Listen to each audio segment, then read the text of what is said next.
Welcome to Electronic Art's 3D Atlas, and it's yours to navigate, zoom, and explore in 3 dimensions. The physical world shows the planet and highlights Earth's natural features.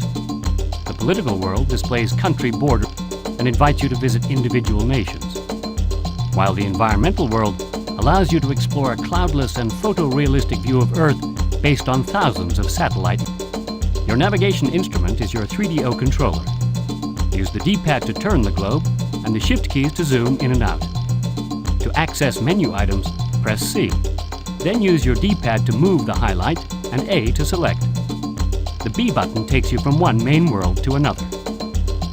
Now it's time to explore.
Today, we're experiencing the greatest loss of species since life began.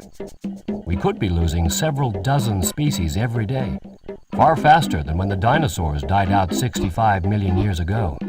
There is a real danger that our grandchildren could live in a world where tigers, rhinos, and the California condor are only memories left on video. The reasons are habitat destruction, population growth, and sheer greed as demand for products from endangered species continues. Setting aside protected areas has saved some species, but this only works if local people can earn a living from the reserves rather than poaching. Otherwise, national parks may only exist on paper. Here are just a few of the tens of thousands of threatened species.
When scientists split the atom, they unleashed one of the most potent forces in the universe. Nuclear technology brought the bomb and the atomic power station. Today, nuclear power provides 17% of the world's electricity. Supporters point out that nuclear power doesn't cause global warming or acid rain. Critics, however, point to the darker side of nuclear power.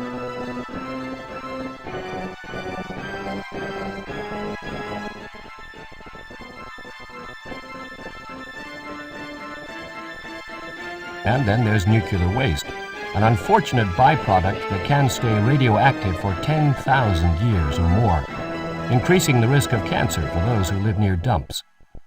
This and spiraling costs have drastically slowed the construction of nuclear power plants in recent years. Power companies now find it cheaper to promote energy efficiency than build new power stations. Here you can follow the nuclear cycle, from mines to dump.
Miles of forests and thousands of lakes across Northern America and Europe are dying.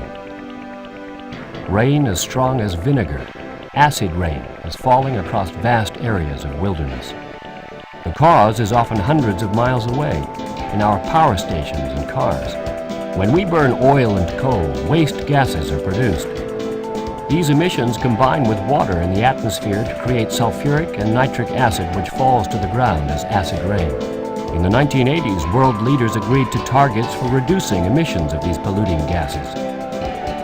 As a direct result, scrubbers are now being fitted to many power stations despite their cost. And all new cars in Europe and the US must be fitted with catalytic converters. Sequence of satellite images shows the acid rain to the forest on the border. The dark green shows healthy, green shows trees that have become sick.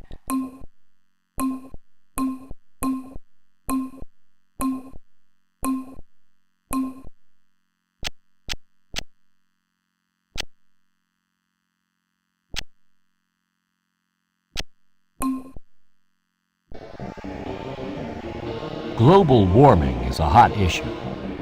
Some scientists see it as a false alarm, but most warn that a global temperature rise of just a few degrees could prove catastrophic.